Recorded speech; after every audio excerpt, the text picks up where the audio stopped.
आगे बढ़ेंगे। भारत जोड़ो यात्रा यूपी में कड़कड़ाती ठंड में बागवत के मावी कला से यात्रा का आगाज हुआ है। यात्रा शुरू होने से पहले गांव की बिजली गुल हुई। राहुल गांधी ने अंधेरे में ही यात्रा की शुरुआत की और ये तस्वीरें लगातार राहुल गांधी के नेतृत्व में भारत जोड़ो यात्रा आगे बढ़ते हुए यूपी में यात्रा का प्रवेश हुआ। और इस दौरान जिस तरह से रूटीन रहता है, अल सुबह 6 बजे से यात्रा की शुरुआत हो जाती है। राहुल गांधी के साथ कांग्रेस के हजारों कार्यकर्ता कदमताल करते हुए नजर आ रहे हैं। और आपको बता दें, इससे पहले भारत जोड़ो यात्रा को 9 दिन का ब्रेक दिया गया था और ब्रेक के बाद 2 जनवरी से फिर से यात्रा की शुरुआत हुई और अब यात्रा का यूपी में प्रवेश। जानकारी दे दें कि यात्रा के दौरान कुल 3,570 किलोमीटर का सफर तय किया जाएगा। 12 राज्यों और 2 केंद्र शासित प्रदेशों को भी इस दौरान कवर किया जाएगा। और फिलहाल राहुल गांधी 3,000 किलोमीटर की पदयात्रा कर चुके हैं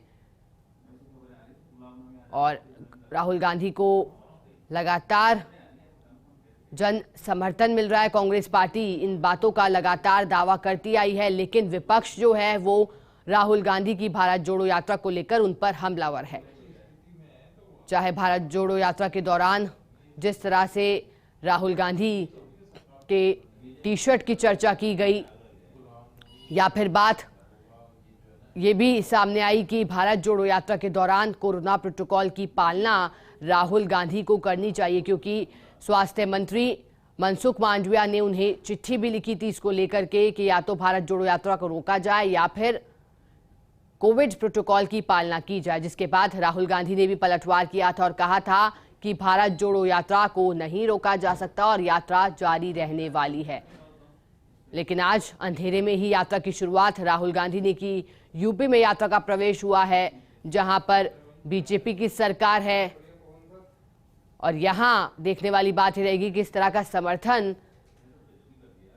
भारत जोड़ो यात्रा को मिलता है। क्योंकि समर्थन की बात की जाए तो राजस्थान में जहां कांग्रेस की सरकार है, यहां जबरदस्त समर्थन मिला भारत जोड़ो यात्रा को।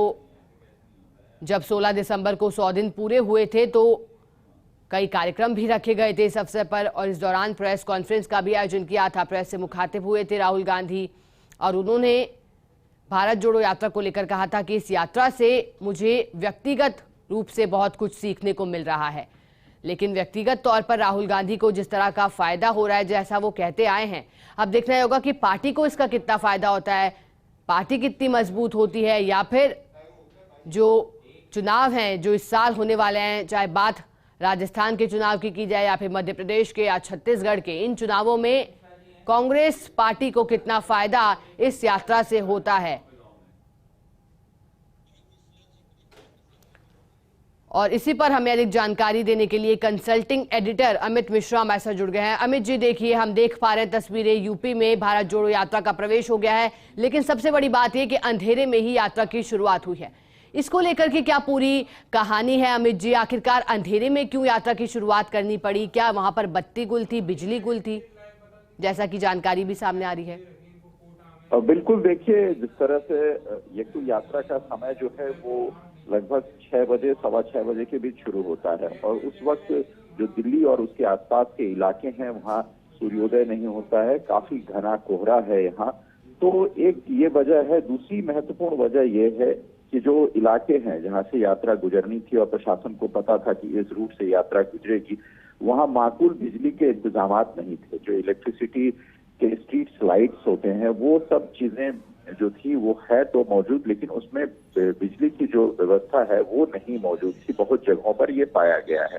तो ये एक कांग्रेस इस चीज को लेकर शिकायत कर रही है कि यात्रा का रूट पता था प्रशासन को भी, तो वहाँ बिजली के माकूल इंतजाम रखने चाहिए। और दूसरी उसकी वजह जो है प्रशासन की तरफ से बताई जा रही है कि चूंकि घना कोहरा रहता है इस वक्त सुबह है और जब यात्रा शुरू होती है तो उस वक्त सूर्योदय और यात्रा के बीच काफी फासला होता है। तो ये दोनों वजह मानी जा रही है। हालांकि यात्रा जो है आज शामली और बागपत के रास्ते है, तो वहाँ लोगों का उत्साह अब मिलने लगा है। किसानों का इलाका है, कृषि प्रधान इलाका है वो, और उस इलाके में तमाम लोग सुबह जल्दी जगते हैं और यात्रा में शामिल होने का एक उनका अपना आनंद भी है। तो लोग जुड़ रहे हैं उस यात्रा से बगैर बिजली के भी। लेकिन अब जो है इस वक्त जो मैं और आप बात कर रहे हैं, इस वक्त रोशनी है और यात्रा पूरे शबाब पे चल रही है। बिल्कुल अमित जी, जहां लोग आनंद लेते हुए तो नजर आ रहे हैं, लेकिन जो अब बिजली गुल है उस पर भी सियासत हो रही है, क्योंकि ये पहली बार नहीं है। यूपी के बागपत से पहले भी इस तरह के आरोप कांग्रेस पार्टी ने लगाए हैं। जब हरियाणा में यात्रा का प्रवेश हुआ था तो वहां भी ऐसे आरोप लगाए